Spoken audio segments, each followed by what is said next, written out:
Film की शुरुआत होती है और हमें बेरी नाम की एक लड़के को देखते हैं, यानी कि द फ्लैश को। वो अपने ऑफिस के लिए तैयार था और जाने से पहले एक बेकरी पर रुककर सैंडविच ऑर्डर करता है। तभी उसके हेड की कॉल आती है जो बताती है कि एक बिल्डिंग से कुछ चोरों ने पॉइजन जहरीली गैस को चुरा लिया है। तुम्हें जल्दी वहाँ पर पहुँचकर उन चोरों को पकड़ना होगा। वहाँ पर हर तरफ तबाही फैली हुई है। अब बेरी जल्दी से अपना सूट पहनता है और गौतम सिटी पहुँच गया था, जिसके भागने की रफ्तार बहुत तेज थी जो उसे सेकंड्स में दूसरी जगह पर पहुंचा दिया करती थी। अब खैर फ्लैश उस जगह पर पहुंच जाता है जहां पर चोरी हुई थी। वहां पर ये आकर देखता है कि हर तरफ बहुत बुरा हाल था, चारों तरफ तबाही फैली हुई थी। इसीलिए अब ये अपनी मदद के लिए बैटमैन को बुलाता है। अब एंट्री होती है बैटमैन की, जो अपनी बाइक पर उन चोरों का पीछा कर रहा था। उधर फ्लैश देखता है जिस बिल्डिंग में चोरों ने चोरी की थी वो बिल्डिंग पूरी तरह से तबाह हो चुकी थी। उस बिल्डिंग के सबसे ऊपर वाले हिस्से में हॉस्पिटल था, साथ ही एक कमरे में बहुत सारे बच्चे थे जो बिल्डिंग के तबाह होने की वजह से नीचे गिर रहे थे।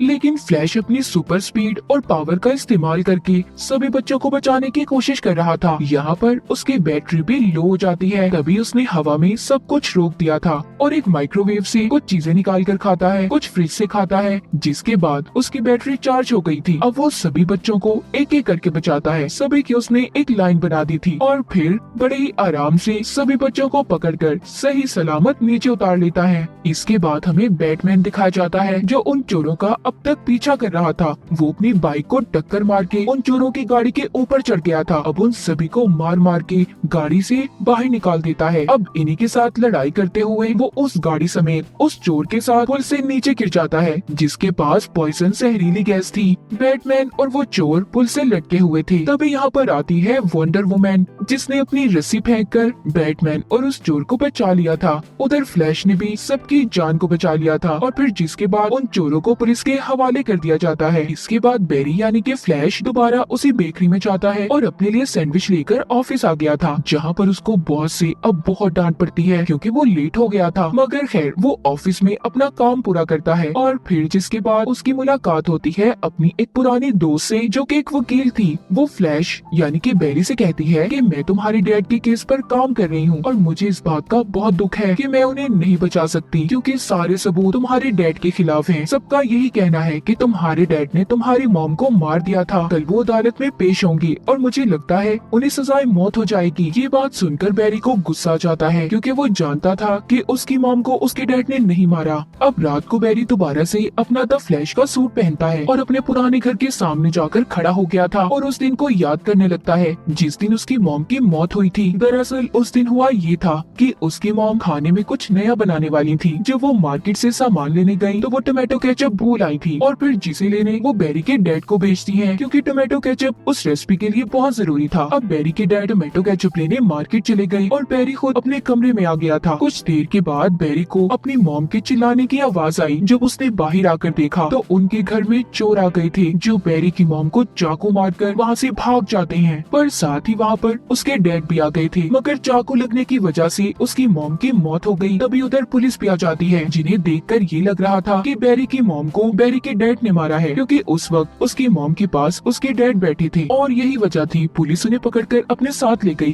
अब कहानी दोबारा से प्रेजेंट यानी कि मौजूदा दौर में आती है। बेरी यानी कि जो अब द फ्लैश के रूप में था वो सोचता है अगर उसकी मॉम मरती ही ना तो उसके डैड भी आज पुलिस के पास ना होते। ये सोचकर वो अपनी पावर स्पीड का इस्तेमाल करता है और बहुत तेज भागता है। भागते हुए उसके पाँव से बिजली निकल रही थी। अब वो भागते भागते उसने टाइम ट्रेवल कर लिया था। वो एक अलग ही दुनिया में पहुंच जाता है जहाँ पर उसे अपनी माजी में हुए सभी हादसे याद आने लगते हैं। जिसे चाहता तो वो बदल भी सकता था मगर खैर वो दोबारा से अपनी दुनिया में आ जाता है और आकर अब वो सीधा बैटमैन के पास जाता है। उससे कहता है अगर पास्ट में मेरी मॉम मरी ही ना होती तो आज मेरे डैड को जेल ना होती। क्यों ना मैं इन सब चीजों को पास्ट में जाकर दोबारा से सब कुछ ठीक कर दूं, मैं बदल दूं इन चीजों को। बैटमैन कहता है फ्लैश ऐसा करना बेवकूफी होगी क्योंकि अगर हमारी जिंदगी में ऐसे हादसे पेश ही ना आते तो आज हम कभी भी इस मुकाम पर ना होते। अगर तुम्हारी मॉम की मौत ना हुई होती तो तुम द फ्लैश ना बनते और ठीक ऐसे ही अगर मेरे मॉम डैड ना मरते तो मैं कभी बैटमैन ना बनता। इसीलिए जो हो गया उसे भुला दो। ऐसे टाइम के साथ छेड़छाड़ करना बहुत भारी पड़ सकता है मगर फ्लैश फिर भी बैटमैन की बातों पर यकीन नहीं करता। वो अपना सूट पहनता है और अपनी बिजली जैसी रफ्तार का इस्तेमाल करके बहुत जोर जोर से भागता अपने पास्ट माजी में पहुंच गया था, जब उसकी मॉम मार्केट में रेसिपी का सामान लेने आई थी। अब वहाँ पर जाकर वो करता ये है, उसने अपनी मॉम की बास्केट में टोमेटो केचप को रख दिया था ताकि जब वो घर जाए तो उनके पास टोमेटो केचप हो और उसकी मॉम उसके डैड को फिर घर से बाहर केचप लेने ना भेजे, और इस तरह उनका घर अकेला भी नहीं होगा, उनके घर में कोई चोर भी नहीं आएगा। इस तरह से उसकी मॉम की मौत भी नहीं होगी, उसके डैड को भी पुलिस लेकर नहीं जाएगी। अब ये सब कुछ ठीक करने के बाद फ्लैश दोबारा से अपनी स्पीड से भागता हुआ अपने टाइम यानी कि अपने प्रेजेंट में जा रहा था। तभी उसे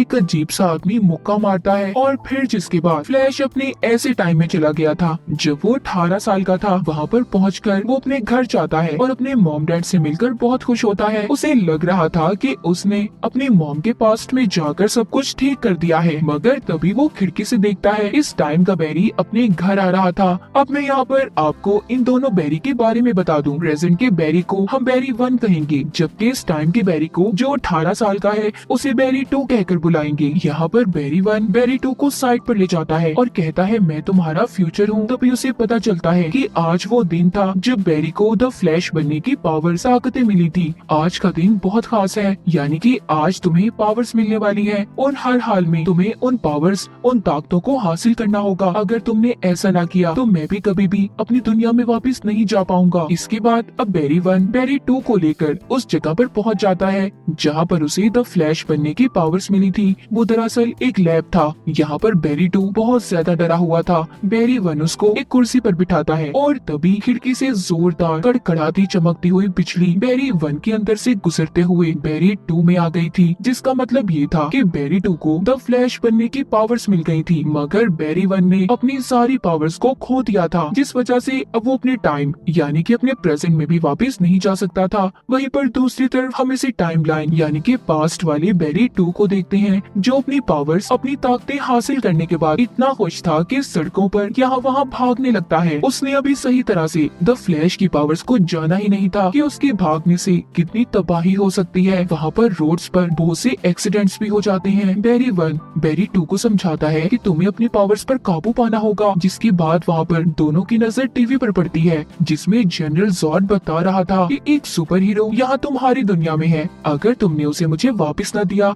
तो मैं पूरी दुनिया को तबाह बर्बाद कर दूंगा। जनरल जॉर्ड की बातें सुनकर बैरी समझ गया था कि ये सुपरमैन की बात कर रहा है। वो सोचता है अगर सभी सुपर हीरोज को इसी दुनिया यानी कि माजी की दुनिया में बुला लिया जाए तो सब कुछ ठीक हो जाएगा। हम सभी मिलकर जनरल जॉर्ड की आर्मी का मुकाबला करेंगे जो सुपर हीरोज का दुश्मन है। क्योंकि बैरी को अच्छे तरीके से याद था, उसने पास्ट में देखा था कि सुपरमैन जनरल जॉर्ड की आर्मी के सामने अकेला पड़ चुका था। उस वक्त बैरी भी अपने द फ्लैश के रूप में था, लेकिन वो सुपरमैन को ना बचा सका क्योंकि उस वक्त उसे नई नई पावर ताकतें मिली थी। अब ये सब कुछ जानने के बाद बैरी 1 यानी कि प्रेजेंट से आया हुआ फ्लैश यहाँ पर सभी हीरोज के बारे में सर्च करने लगता है, जिससे उसे पता चला था कि इस दुनिया में तो सुपर हीरोज का कोई अता पता नहीं है कि वो कहाँ पर है। वंडर वुमैन को तो इस दुनिया में किसी ने देखा ही नहीं, और जबकि एक्वामैन तो इस दुनिया में पैदा ही नहीं हुआ। तभी यहाँ पर बैरी 2 बैरी 1 को बताता है कि गौतम सिटी में एक बैटमैन रहता है, पर मैं उसके बारे में कुछ ज्यादा खास नहीं जानता।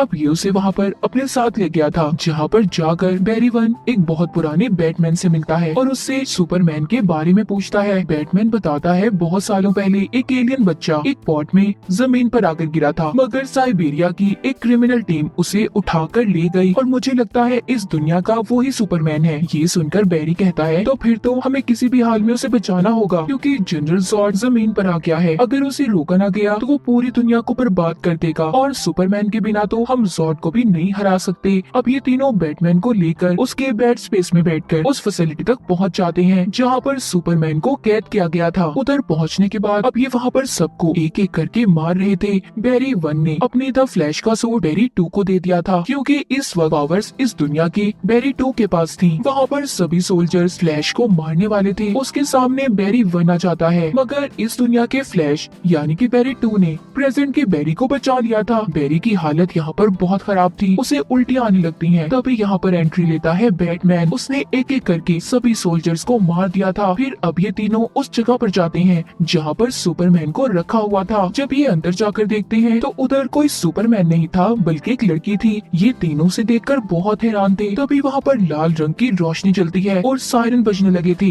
अब जल्दी से बैरी उस लड़की को उठाता है और साथ ही उसका सूट भी ले लेता है। इसका मतलब वो सुपर गर्ल थी। तो हुआ कुछ यूँ था कि जब बैरी ने अपने पास्ट माजी में जाकर अपनी मॉम की बास्केट में टोमेटो केचप को रखा तो इसकी उस छोटी सी गलती की वजह से एक नया टाइम लाइन बन गया और सुपरमैन की जगह सुपर गर्ल इस दुनिया में आ गई जो अब काफी कमजोर पड़ चुकी थी। अब ये तीनों अपने साथ उस सुपर गर्ल को लेकर किसी तरह उस फैसिलिटी से बाहर आ गए थे जहाँ पर इनको चारों तरफ से वहाँ के सोल्जर्स घेर लेते हैं। मगर बाहर आते ही सुपर गर्ल सूरज की रोशनी की वजह से ठीक होने लगती है। उसकी पावर्स भी वापस आ गई थी। उसको इतना गुस्सा आता है कि इन लोगों ने उसे कैद किया हुआ था। वो वहाँ पर एक एक सोल्जर को मारने लगती है। उसने सभी सोल्जर्स का खात्मा कर दिया था। जिसके बाद दोनों बैरीज और बैटमैन इसे अपने साथ ले आए थे। वो इसको इसका सूट पहनने को देते हैं। जिसके बाद इसको काफी देर धूप में खड़ा रखते हैं जिससे उसकी सारी पावर्स ताकतें वापस आ गई थी। मगर जैसे ही उसकी पावर्स आती है वो कहीं पर चली गई थी। उसके जाने के बाद बैरी 1 समझ गया था कि अब उसे ही बैरी 2 और बैटमैन के साथ मिलकर ज़ॉर्ड का मुकाबला करना होगा। यहाँ पर उसे आइडिया आता है कि अगर वो अपने ऊपर फिर से बिजली गिराए तो उसकी पावर्स वापस आ सकती हैं। अब वो बैटमैन की मशीन्स का इस्तेमाल करता है जिससे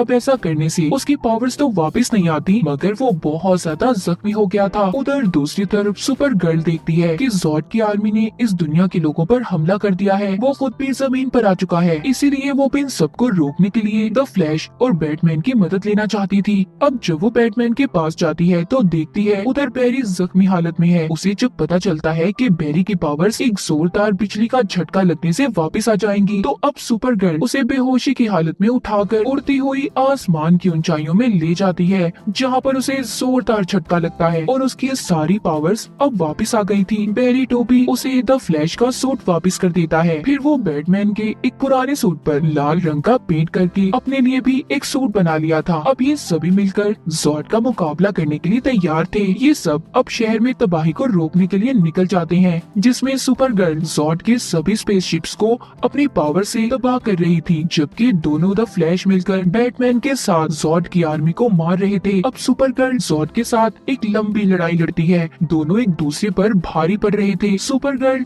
अपनी आंखों से तेज लेजर लाइट रोशनी निकालती है मगर ज़ॉर्ड उससे ज्यादा ताकतवर था। उसने सुपर गर्ल को इस लड़ाई में हरा दिया था जिस वजह से उसकी मौत हो जाती है। इस लड़ाई में बैटमैन भी मारा गया था। जिसके बाद दोनों बैरीज यानी कि दोनों फ्लैश मिलकर ये फैसला करते हैं कि वो दोनों पास्ट में जाएंगे जहाँ पर ये सुपर गर्ल और बैटमैन को दोबारा से जिंदा कर सके। अब ये दोनों ऐसा ही करते हैं। ये दोनों पास्ट में जाकर सुपर गर्ल और बैटमैन के मरने वाले टाइमलाइन को बदल देते हैं मगर फिर भी बाद में किसी न किसी तरह बैटमैन और सुपर गर्ल दोबारा से मर गए थे। बैरी 1 द फ्लैश इस बात को समझ गया था कि हम अपने पास्ट के साथ छेड़छाड़ नहीं कर सकते यानी कि हमारी किस्मत और उनकी भी हम कुछ भी नहीं बचा सकते। मगर बैरी 2 ये नहीं समझता। वो बार बार पास्ट में पीछे जाकर बैटमैन और सुपर गर्ल को बचाने की कोशिश कर रहा था मगर प्रेजेंट में आकर वो बार बार मर रहे थे। बैरी 1 बैरी 2 को रोकता है और कहता है ऐसा नहीं हो सकता, हम चाहकर भी अपनी किस्मत को नहीं बदल सकते। तभी वो दोनों देखते हैं कि सभी पास्ट के टाइम एक दूसरे से टकराने वाले हैं। ऐसा इसलिए था क्योंकि बैरी 2 ने बार बार पास्ट में जाकर बैटमैन और सुपर गर्ल को बचाने की कोशिश की थी। यहाँ पर इनके सामने सभी दुनियाओं के सुपरमैन भी आने लगते हैं। यहीं पर वो अजीब आदमी भी आ गया था जिसने कहानी के शुरू में बैरी 1 को जोर से मुक्का मारा था जिस वजह से वो अपनी इस पास्ट की दुनिया में फंसा था। दरअसल ये अजीब आदमी कोई और नहीं बल्कि बैरी 2 का फ्यूचर था जो कि हजारों सालों से बैटमैन और सुपर गर्ल को बचाता रहा था मगर फिर भी ना बचा सका। बैरी 1 उसे भी मना करता है कि ऐसा मत करो, हम किसी भी चीज को नहीं बदल सकते। लेकिन फ्यूचर 2 के बैरी का दिमाग अब खराब हो गया था। वो बैरी 1 पर अपने हथियार से हमला करता है लेकिन तभी उसके सामने इस दुनिया का बैरी 2 आ जाता है जिसको वो हथियार लग गया था और वो वहीं पर मर जाता है। अब क्योंकि बैरी 2 ही नहीं बचा था, तो इस वजह से उसका फ्यूचर भी खत्म हो जाता है और जितनी भी दुनिया आपस में टकराने वाली थी सब ठीक हो जाती हैं। जिसके बाद अब एक ही बैरी बच गया था, यानी कि बैरी 1 द फ्लैश। वो सोचता है कि अगर वो अपनी मॉम को मरने देगा तो सब कुछ बिल्कुल ठीक हो जाएगा। वो अपनी स्पीड से भागकर उसी पास्ट के टाइम में पहुंच जाता है जब उसने टोमेटो केचप को अपनी मॉम की बास्केट में रखा था। इस बार ये उसे उठाकर दोबारा से शेल्फ पर रख देता है, मगर यहाँ पर उसने नया आइडिया इस्तेमाल किया था। वो उस टोमेटो केचप को उसकी असल जगह पर नहीं रखता बल्कि उसे ऊपर वाली शेल्फ पर रख देता है। जिसके बाद वो अपने टाइम में यानी कि प्रेजेंट में वापस आ जाता है जहाँ पर सब कुछ बिल्कुल ठीक हो चुका था। अब अगले दिन उसके डैड की कोर्ट में पेशी थी जहाँ पर वकील को एक वीडियो मिलती है। ये उस वक्त की थी जब बैरी की मॉम की मौत हुई और उसके डैड टोमेटो केचप लेने मार्केट में आए हुए थे। अब जब वो टोमेटो केचप को ऊपर वाली शेल्फ से उठाने लगते हैं तो उनका चेहरा भी वीडियो में आ गया था, जिससे ये बात साबित हो गई थी कि उस वक्त बैरी के डैड घर पर नहीं थे। उन्होंने बैरी की मॉम को नहीं मारा था और इस वजह से बैरी के डैड को छोड़ दिया जाता है। ये सब कुछ बैरी नहीं किया था, उसने टोमेटो केचप को ऊपर वाली शेल्फ पर रखा था। इसके बाद बैरी को बैटमैन की कॉल आती है जो कहता है कि मैं तुमसे मिलने आ रहा हूँ। बैरी जब उससे मिलने जाता है तो वो कोई और आदमी था। बैरी कहता है इस दुनिया का असल बैटमैन कहाँ पर है? वो कहता है मैं ही बैटमैन हूँ। इसका मतलब हुआ ये था कि बैरी अभी भी अपने असल टाइम में वापस नहीं आया था क्योंकि उसने केचप की बोतल को उसकी असल जगह पर नहीं रखा था और इसी वजह से उसकी किस्मत दोबारा बदल गई। वो दोबारा किसी और टाइम में आ गया। इसके बाद कहानी के आखिर में हमें दिखाया जाता है कि बैरी यानी कि द फ्लैश इस दुनिया के एक्वामैन से मिलता है और उसे सारी बातें बताता है कि उसके साथ अब तक हुआ क्या था और कैसे वो इस दुनिया में फंसा। अब बैरी द फ्लैश कैसे निकल पाएगा इस दुनिया से।